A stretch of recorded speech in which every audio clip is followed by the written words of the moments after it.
Salut tout le monde, j'espère que vous allez bien. Je vous retrouve aujourd'hui pour une nouvelle vidéo qui sera un book haul parce que j'ai pas mal d'ouvrages qui ont rejoint ma palle, qui comme vous le savez ne diminue pas parce qu'en ce moment je trouve pas du tout le temps de lire, bien que j'ai essayé hier de lire quelques pages de mon livre actuel. Je suis toujours dans Brandon Sanderson, le livre des radieux, c'est le tome 3 des archives de Rochard et je suis toujours que presque page 300, ouais je suis quasiment page 300. Et en gros, ce livre, je me le traîne depuis un mois, donc c'est vous dire que je ne lis absolument pas en ce moment, mais c'est pas grave. On va s'y remettre. Je vais essayer de me trouver des créneaux, de me dégager des créneaux de lecture véritablement dans les prochains jours et voir ce que ça donne. En attendant, je voulais vous faire un petit book haul parce que j'ai des très beaux livres neufs qui sont arrivés dans ma bibliothèque et j'aimerais bien pouvoir les ranger, ainsi que voilà, des petites choses d'occasion, de ci, de là, des vieux livres. Donc voilà, donc restez avec moi pour voir ça. Je vais vous montrer tout ça en face cam. Alors on va commencer tout de suite avec l'Europe des esprits, qui est un très bel ouvrage en fait illustré. C'est de la fascination de l'occulte entre 1750 et 1950. Un ouvrage absolument magnifique, entièrement illustré. Je ne sais plus de quelle année il date. Et en gros, vous allez passer en revue à travers la peinture les différentes visions que l'on avait de l'occulte, de sa fascination jusqu'à la peur. Vous voyez des œuvres beaucoup plus contemporaines ici. Et voilà, donc cet ouvrage me fascine absolument. Je suis tellement contente de l'avoir trouvé d'occasion dans ce magnifique état et de l'avoir eu voilà, pour la modique somme de 3 €. C'est juste inespéré et vraiment j'adore cet ouvrage. J'ai qu'une hâte, c'est de me plonger dedans. Côté hardback, je me suis procuré Vang de Pierre Bordage, qui est selon un ami à moi son meilleur ouvrage. On est aux éditions Atalante. C'est rare que j'achète des hardbacks chez Atalante, mais là j'ai vraiment craqué. Cet ouvrage est juste splendide. Et ce qui m'a fait particulièrement craquer, c'est le fait qu'on va se trouver en Europe de l'Est, je crois, en Silésie. Donc c'est la région en fait où je suis née, dans le Grand Wrocław. Et on est au XXIIIe siècle où un infranchissable rideau protège l'Occident et des empires voisins. Et Vang est un jeune Chinois de 17 ans qui justement vit dans cette région. Visiblement, il n'en reste plus grand-chose de la Grand Wrocław de Silésie dans cet ouvrage post-apocalyptique et il me tarde de le découvrir. L'ouvrage est juste splendide et vraiment, j'adore les éditions Atalante pour le travail éditorial et je pense que ce sera un immense plaisir de lecture. J'ai également craqué chez Robert Laffont pour la saga Dune, que je rêve de découvrir, que je rêve de lire depuis très très très longtemps, parce que déjà au collège j'avais une copine qui lisait toute la saga Dune devant moi, et j'étais genre en mode tellement envieuse de faire comme elle, mais je lisais que des petits classiques à l'époque. Donc avec Dune, on est dans une saga également. Là, c'est du grand space opéra quand même. On va être sur une planète lointaine, recouverte de sable. Comme vous le savez, l'œuvre originale de Frank Herbert a été adaptée actuellement au cinéma. Et c'est vraiment ces nouveaux films que je n'ai toujours pas vus qui m'ont donné envie de lire la saga Dune, qui est ici vendue dans cette merveilleuse édition que je vois absolument partout dans les librairies et que j'ai eu aussi envie de découvrir. Et on est un petit peu sur le même type de format et le même type de papier et de confort de lecture qu'avec le Pierre Bordage. Mon père me dit une fois que le respect de la vérité est presque le fondement de toute morale. Rien ne saurait sortir de rien, disait-il. Et cela apparaît certes comme une pensée profonde si l'on conçoit à quel point la vérité peut être instable. À chaque fois que je passe acheter des tickets à gratter, je m'arrête à la librairie pour y acheter des livres. Donc là, j'ai découvert le livre de Ed Young, Un monde immense, comment les animaux perçoivent le monde. Là aussi, c'est un très joli ouvrage parce qu'il y a des photographies à l'intérieur qui permettent de voir comment les animaux, justement, nous voient, d'attirer notre attention sur leurs yeux, sur les couleurs qu'ils peuvent percevoir, les formes, le fait qu'elles puissent voir dans le noir ou pas. Bref, le monde animal est absolument fascinant. passionnant et j'ai très envie de découvrir aussi ce très joli ouvrage qui est un best-seller mondial. Comme vous le savez, It de Gilles Lartigot a été un gros coup de cœur. Je me suis donc procuré aussi It 2, des morts et des vivants, qui est donc la suite directe. C'est un ouvrage que j'ai trouvé sur Vinted d'occasion, mais en excellent état. Et en plus, il est dédicacé, bon, pas à moi, malheureusement, mais c'est un ouvrage que j'ai adoré. La première partie est vraiment dédiée à la nourriture que nous consommons, aux abattoirs, au bien manger, à la consommation dans sa globalité, en termes de consommation alimentaire. Ici, je crois que Gilles Lartigot va aborder un petit peu plus notre façon de consommer aussi les médias, les datas. Il va parler des data centers et ce livre a fait grand bruit. Il est juste splendide, comme vous pouvez le voir, il est illustré. Il y interview beaucoup de personnalités, de scientifiques, personnalités aussi du monde de la musique, puisqu'il fait régulièrement des apparitions au Hellfest.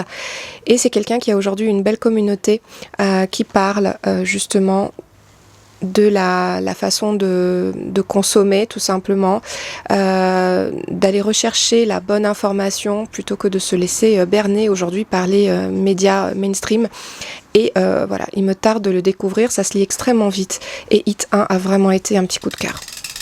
Depuis 2004, le cancer est la première cause de mortalité en France.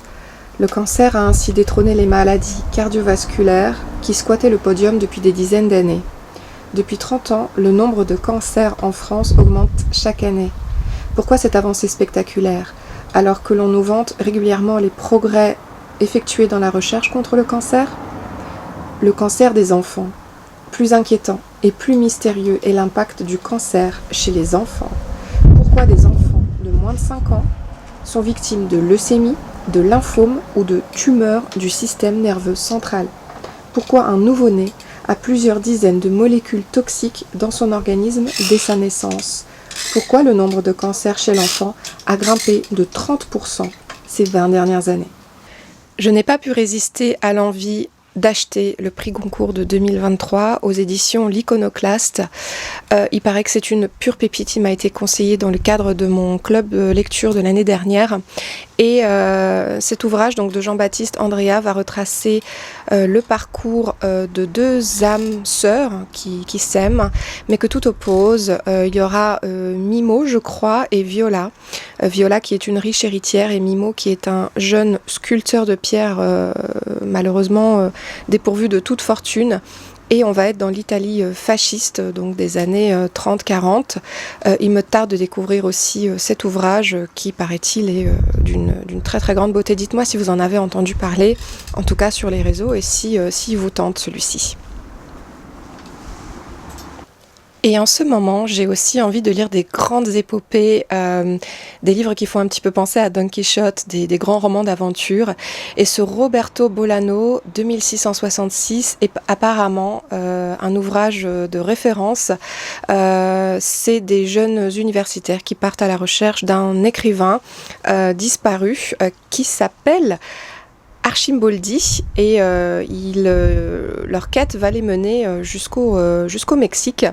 Alors c'est une immense pavasse, comme vous pouvez le constater, on est chez Point, c'est écrit tout petit, mais ça me fait pas peur et vraiment celui-là, j'y pense tous les 2 matins en me disant mais qu'est-ce que j'ai envie de lire ce roman, de découvrir un petit peu la plume aussi de Roberto Bolano et ce titre aussi qui m'intrigue énormément. À la librairie Divergente de Quimperlé, qui est aussi une maison d'édition, j'ai acheté 2 ouvrages, en commençant par Les Naufragés du Vaguaire de David Grann, qui est un livre légèrement contemplatif. Je ne sais pas si c'est pas à tout hasard du réalisme magique, je ne sais pas du tout en fait, mais je le vois aussi passer en librairie absolument partout et ça a l'air juste très addictif. D'ailleurs, une des libraire l'avait lu et me l'a chaudement conseillé, c'était vraiment son coup de cœur. Donc voilà, donc ça fait partie aussi de mes dernières acquisitions en neuf qu'il me tarde aussi de découvrir, surtout que j'aime beaucoup les épopées maritimes. Et voici un petit peu le visuel de la librairie Divergence que je vous conseille de visiter si vous êtes dans le Finistère. Dans la même librairie, qui est une librairie donc très engagée. J'ai trouvé aussi le livre des soulèvements de la Terre qui s'appelle Les premières secousses à la Fabrique Édition. Et là, cette fois-ci, eh bien, c'est pour comprendre un petit peu d'où vient cette association, quels sont ses actes militants. Et il me tarde aussi de découvrir cet ouvrage d'une association qui a fait grandement parler d'elle, puisqu'elle a été aujourd'hui menacée de cesser d'exister et qu'elle a heureusement été sauvée grâce à la magie du droit français auquel je crois encore. Passons maintenant au livre d'occasion. J'ai trouvé Le Monde selon Monsanto à ma recyclerie. Alors Monsanto a changé de nom pour pouvoir sévir aujourd'hui sous une autre appellation, mais ce livre persiste et existe toujours, et malheureusement les effets néfastes des OGM et des pesticides également. Donc on va parler de la dioxine, des OGM, donc une multinationale qui vous veut du bien. Bien entendu que ça me passionne, et même si cet ouvrage date un petit peu, voilà, il me tarde vraiment de le découvrir. Il est en piteux état, mais c'est pas ça qui va me freiner. En occasion également, je me suis procuré Les Puissants de Vic James, le tome 3, libre. C'est une saga, une forme de Germinal pour jeunes que j'adore. Je trouve vraiment ça très très bien foutu. C'est très aéré, ça se lit très très bien et il y a beaucoup de dialogue. Donc j'aime beaucoup cette saga. Les couvertures sont sublimes. C'est des livres que je garde dans ma bibliothèque. J'ai eu énormément de peine à me procurer ce tome 3 et je suis vraiment contente de pouvoir bientôt clôturer cette saga de Vic James que j'adore. En boîte à livres, je me suis procuré un Kevin J. Anderson, L'Empire caché, la saga des soleils. C'est un tome 1. C'est un beau bébé également, mais c'est pas ça qui me fait peur en ce moment. Il a collaboré avec J.R.R. Martin apparemment sur la saga Game of Thrones, et ici il a écrit sa propre saga de space opéra. Et je vous laisse découvrir la 4e.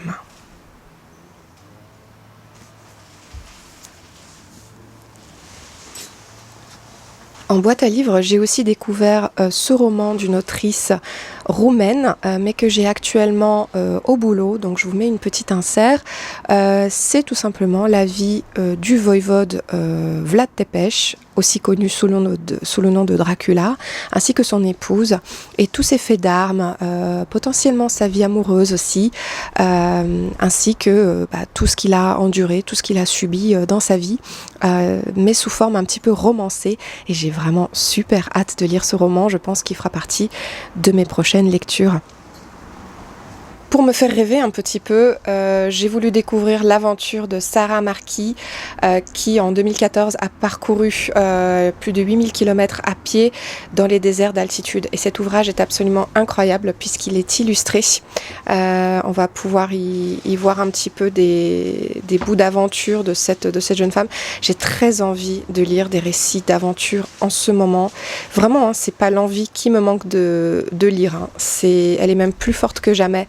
C'est juste le temps qui me fait défaut, mais j'ai très très très envie de découvrir cet ouvrage de Sarah Marquis et de m'en inspirer peut-être pour de futures aventures, parce que je m'estime toujours pas établie. Dans un très bel état, j'ai trouvé Dante, la Divine Comédie, dans cette édition Point. Alors, comme vous le savez, je l'ai dans une très très belle édition déjà à la maison, mais pour ne pas l'abîmer, je me suis procuré un second exemplaire aux éditions Point, qui est très pratique à lire et qu'on a un petit peu moins la crainte d'abîmer, de tordre, et qu'on peut ouvrir à sa guise et transporter. Donc, il me tarde aussi enfin de lire la Divine Comédie de Dante. Également pour l'évasion, et parce que j'avais adoré Héroul-Deguer, je me suis procuré La Mort nomade de Yann Manouk. Ce sont les aventures de Héroul-Deguer et ce sont des livres policiers, voire thrillers. J'ai souvenir d'une scène atroce dans Héroul-Deguer, donc le titre était vraiment Héroul-Deguer, qui se passe dans les terres mongoles. On était à Oulan-Bator et là, je pense qu'on sera toujours dans la capitale avec l'enquêteur Héroul-Deguer, et j'ai vraiment hâte de découvrir cette nouvelle aventure de ce commissaire que j'avais surkiffé. Pour continuer dans les livres policiers, je me suis aussi procuré en grand format 7 mètres carrés de Jussi Adler-Olsen, qui est pour l'instant le dernier tome, en fait celui qui clôture la saga du département V de Karl Mork et de ses confrères. Ici, dans 7 mètres carrés, je crois qu'il est question d'emprisonnement. Alors j'ai vraiment hâte d'avancer dans cette saga. Je viens de terminer le tome 5 et je continuerai à la lire comme un petit fil rouge. Ce sont vraiment mes policiers préférés. C'est du bonbon et c'est bourré d'humour, de cynisme. Et chaque aventure, chaque enquête policière est différente et vraiment passionnante. Donc je vous conseille cette saga énormément. À ma recyclerie, ma chère collègue m'a aussi repêché un P.G. Wodehouse que je n'avais jamais lu. Ça s'appelle Au pays du fou rire et le pitch est juste extraordinaire. C'est Lady Clara, une aristocrate dont le fiston alcoolique vient de lui annoncer ses fiançailles avec une américaine. Et la machine de guerre est lancée. Récupérer ce traître de rejeton à Hollywood, mythique territoire des stars et starlettes, toutes plus fatales les unes que les autres. Un choc des cultures drôle à se damner. Si vous n'avez jamais lu Wodehouse, mais qu'est-ce que vous attendez? C'est drôle, c'est fin. Et il a surtout réussi, grâce à sa saga Jeeves and Wooster, à mettre sur écran Hugh Laurie avec Stephen Fry dans une petite série télé anglaise très très drôle. Donc voilà, moi je vous conseille vraiment les livres de Wodehouse, ils sont juste fabuleux et pareil, j'ai envie de découvrir celui-ci. Un ouvrage de 1961, Les Pensées. On est ici dans un très très joli ouvrage avec des inserts de manuscrits aussi originaux, enfin, bien sûr des reproductions d'originaux et quelques photographies. J'aime beaucoup ce type d'ouvrage sur un papier qui vieillit très très bien et je n'ai jamais lu Les Pensées de Pascal, donc ce sera pour moi l'occasion de les découvrir. La vanité est si ancrée dans le cœur de l'homme qu'un soldat, un goujat, un cuisinier, un crocheteur se vante et veut avoir ses admirateurs. Et les philosophes même en veulent. Et ceux qui écrivent contre veulent avoir la gloire d'avoir bien écrit. Et ceux qui les lisent veulent avoir la gloire de l'avoir lu. Et moi qui écris ceci, et peut-être cette envie, et peut-être que ceux qui le liront, un petit coloriage d'occasion que j'ai glané aussi à ma recyclerie. Aux éditions Hachette, c'est les 1001 nuits. Donc on a 100 coloriages anti-stress. Bien sûr, j'ai absolument pas le temps de colorier, mais je me suis dit, si un jour il me vient l'envie et que vraiment je ne tiens plus. Et surtout, je suis tombée en amour des designs. Donc c'est surtout des motifs géométriques, voilà, apparentés à des mandalas, avec de temps en temps une illustration un peu différente, où vous avez des visages ou des corps à dessiner, à compléter. Voilà. Mais je suis vraiment tombée en amour des motifs. Ça, par exemple, j'ai très très envie de le faire. Comme vous le voyez, il y en a certains qui ont déjà été commencés. Et ouais, vraiment, j'ai très très très hâte de pouvoir apposer un petit peu de couleur sur ces mandalas et voir si ça me plaira ou pas. Nicolo, voilà, tout le monde s'y met. On va essayer. J'ai craqué. Et enfin, on va passer à la spiritualité, aux religions et d'autres choses encore qui touchent un petit peu à cela. Quelques livres aussi, comme ça au pif, que j'ai réussi à glaner à ma recyclerie. Le premier, c'est celui de Jacques Goris, L'hypnose, une psychothérapie à portée de tous. Là, on est aux éditions Alain Lefebvre, donc je ne sais même pas si cette maison d'édition existe encore. C'est très vintage, mais je suis très très friande de ce genre de bouquins vintage sur la santé. En ce moment, je suis en train de me constituer une petite collection. J'ai aussi trouvé le Bodhikariavatara, la marche vers l'éveil de Shantideva. Je me suis aussi procuré le Mahamudra, qui dissipe les ténèbres de l'ignorance, aux éditions Marpa cette fois-ci. Je crois que celui-ci est un petit peu illustré. Il y a une photographie à l'intérieur. Je ne sais pas qui c'est. Je ne sais pas qui c'est. Un visage magnifique. Je me suis aussi procuré de René Guénon, parce qu'on a reçu beaucoup de livres de cet auteur, une introduction générale à l'étude des doctrines hindoues, aux éditions Vega. Mais aussi un livre beaucoup plus récent, le Qigong, aux éditions Erol. Normalement, je suis censée faire du Qigong tous les matins. Je vous dis les gars, j'ai mon petit programme de Qigong, mais je n'en fais rien. Par contre, je me suis remise au yoga, c'est plutôt une bonne chose. Je me suis donc procuré le guide du yoga de Sri Aurobindo. Donc celui-là, je ne l'ai même pas encore ouvert. On est chez Albin Michel, un ouvrage très très récent. Et un ouvrage de sa sainteté, le Dalai Lama, Voyage aux confins de l'esprit, une exploration de la conscience des rêves et de l'après-vie. Donc là, c'est dans la petite collection Aventures secrètes que j'aime énormément d'amour. Voilà, j'espère que ce petit book haul vous aura plu. J'ai oublié 1 ou 2 ouvrages certainement parce que je dois les avoir au boulot. Mais j'y reviendrai et en attendant je vais vous retrouver dans une prochaine vidéo qui sera potentiellement un vlog avec je crois un tag intégré dedans. Donc j'ai vraiment hâte de vous retrouver en vidéo et j'espère que celle-ci vous aura plu en attendant. Passez une très très belle semaine et on se retrouve la semaine prochaine pour une nouvelle vidéo. Ciao!